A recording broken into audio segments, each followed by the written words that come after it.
আশায় আশায় জনম গেল মাওলা চাইলা না ফিরিয়া।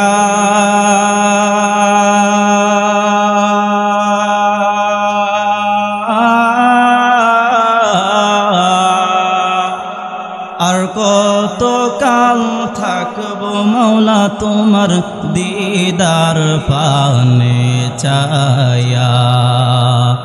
আর কত কাল থাকবো মাওলা তোমার দিদার পানে চায়া। তুমি ইব্রাহিমের সঙ্গে কইলা গো কথা আগুনে ফেলিয়া।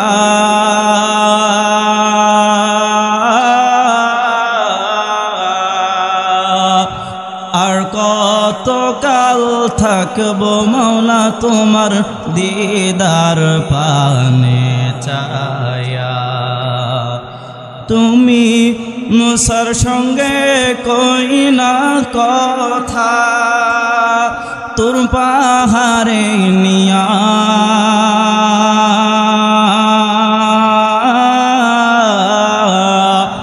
আর কত কাল থাকবো মাওলা তোমার দিদার পানে চায়া। আশায় আশায় জনম গেল মাওলা চাইলা না ফিরিয়া।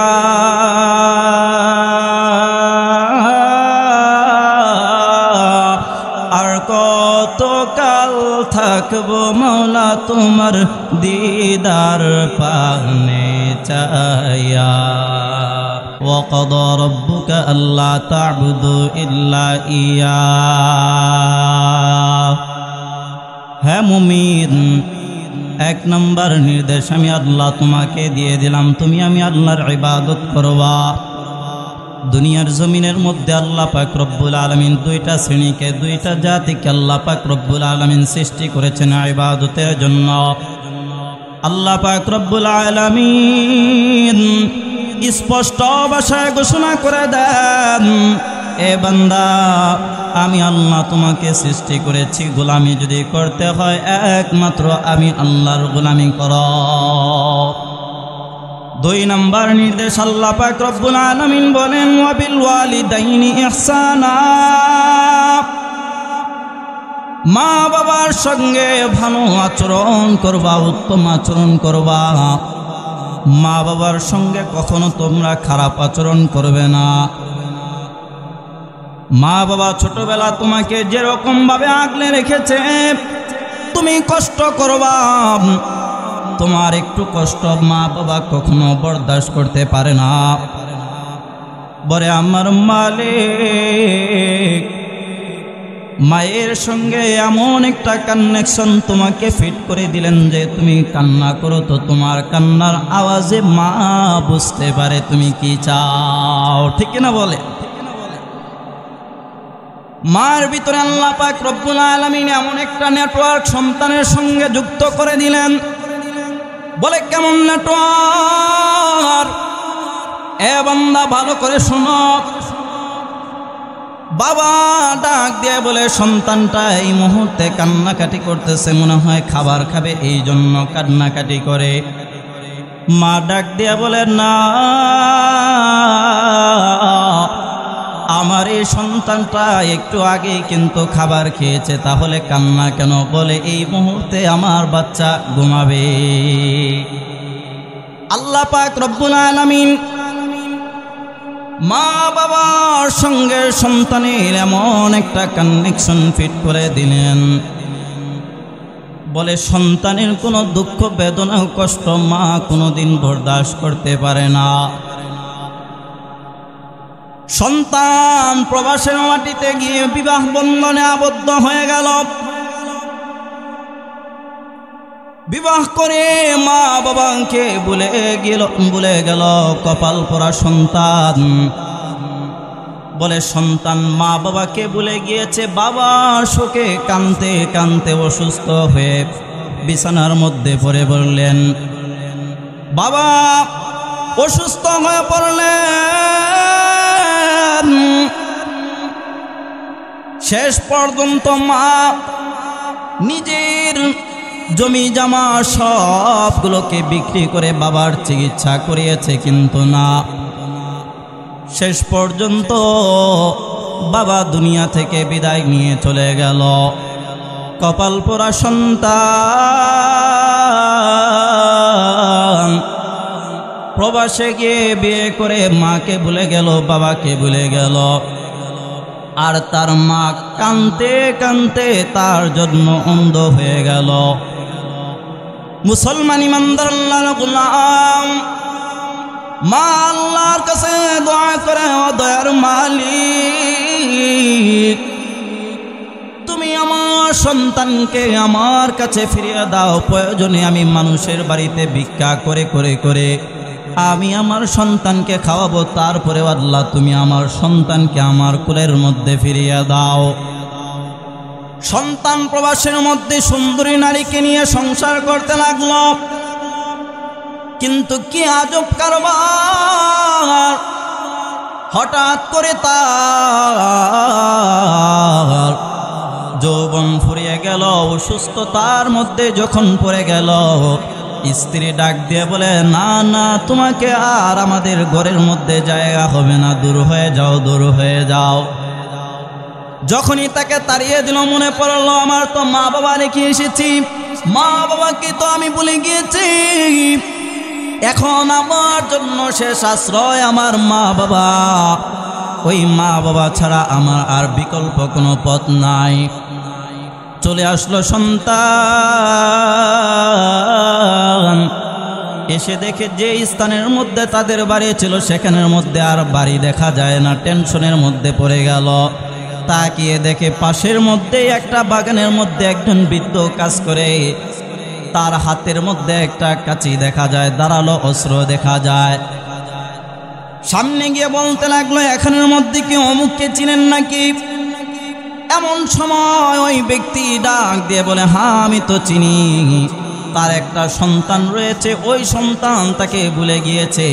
আমি যদি তাকে কাছের মধ্যে পাইতাম, আমার এই অস্ত্র দিয়ে আমি আমার ফল কাটার পরিবর্তে আমি ওই সন্তানকে দ্বিখণ্ডিত করে দিতাম। বৃদ্ধর মুখে এই কথা শুনে আর বরদাস্ত করতে পারে না, নিরুপায় হইয়া এবার ডাক দেয়া বলতে লাগলো, আপনি আমাকে একটু ওই ব্যক্তির বাসাকে একটু দেখায় দেন। বলল, যাও যাও, অমুক একটা ঝুপড়ি ঘরের মধ্যে একজন বৃদ্ধা মহিলা বাস করে।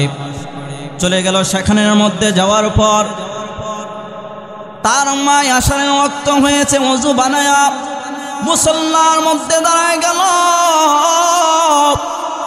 বলে, কি কারণে দাঁড়িয়েছে? নামাজ পড়বে। নামাজ শেষ করিয়া মুসল্লার মধ্যে বসে পড়লো। আল্লাহকে ডাক দিয়ে বলে, ও দয়ার মালিক আল্লাহ, তুমি আমার কাছে আমার হারানোর সন্তানকে ফিরিয়ে দাও। আয় আল্লাহ,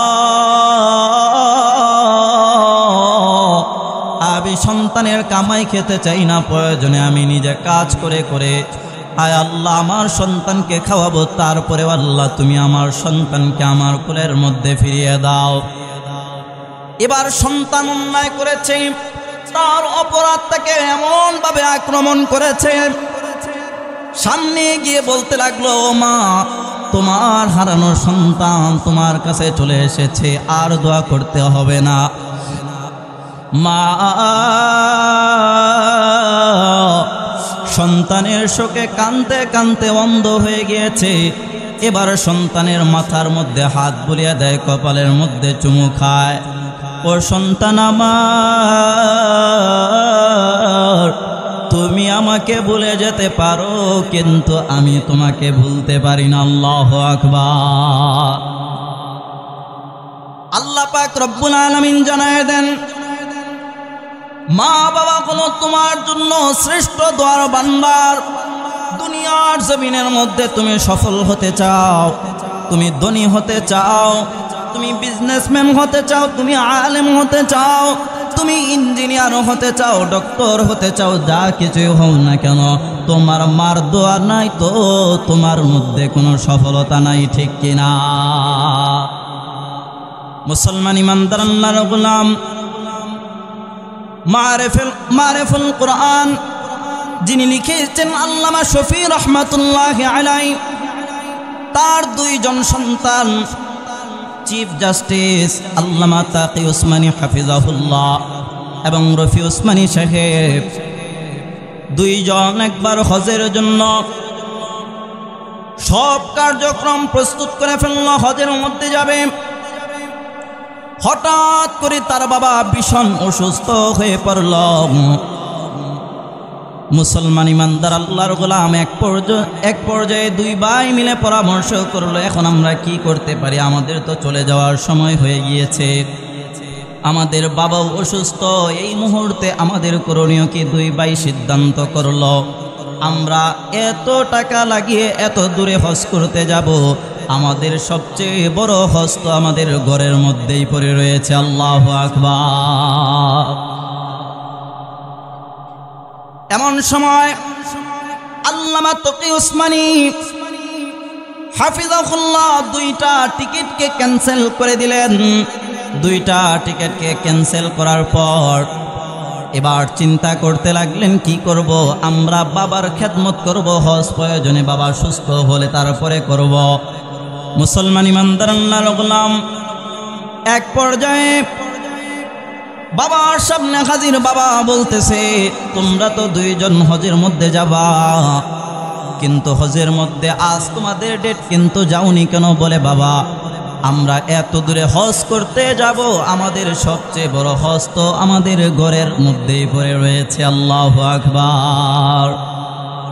এক পর্যায়ে বাবা বলতে লাগলো, বাবা কান্না করে দিলেন আর বলতে লাগলেন, ও সন্তানরা আমার, তোমরা যে কথা বলেছ, তোমাদের কথা শুনে আমার চোখের পানিকে আর ধরে রাখতে পারি নাই, ভালো করে শুনিয়া লও। মনে রেখো, আল্লাহ পাক রব্বুল আলামিন তোমাদের জীবনে এত হজ করাবেন যা কোনোদিন হিসাব করে শেষ করতে পারবে না। সুবহানাল্লাহ। আল্লামা তাকি উসমানী হাফিজাহুল্লাহ বলেন, বাবার এই কথার পর থেকে নিয়ে আজ অবধি আমরা এত পরিমাণ হজ করেছি যে আমাদের নিজেদের পর্যন্ত হিসাব নাই। মা বাবা হচ্ছে দোয়ার ভান্ডার।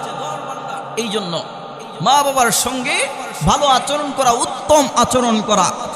প্রথম নির্দেশ আলোচনার মধ্যে দুইটা কথা বলেছি। এক নাম্বার, আল্লাহ পাক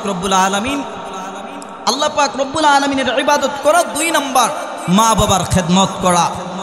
মা বাবা যেরকম ভাবে আপনার প্রতি ইহসান করেছে, আপনিও আপনার মা বাবার প্রতি ইহসান করবেন। আল্লাহ পাক রব্বুল আলামিন আমাদেরকে মেনে আমল করার তৌফিক দান করুক।